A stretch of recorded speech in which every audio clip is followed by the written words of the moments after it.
O nouă metodă de prezentare pe piața imobiliară ieșeană. Conceptul Open House este pus în practică de agenția Casa Albă și are rolul de a aborda mai transparent prezentarea unei proprietăți. Agenția imobiliară Casa Albă vă propune o metodă inedită pe piața imobiliară ieșeană de prezentare a unei proprietăți oferite spre vânzare.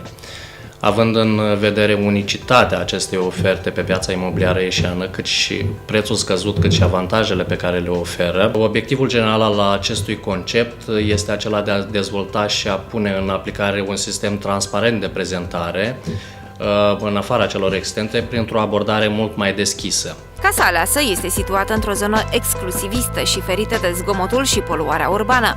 Prețul proprietății este de 450 de euro pe metrul pătrat de construcție și 40 de euro pe metrul pătrat de teren.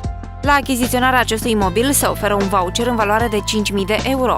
Evenimentul va avea loc duminică, 6 mai, între orele 11 și 15.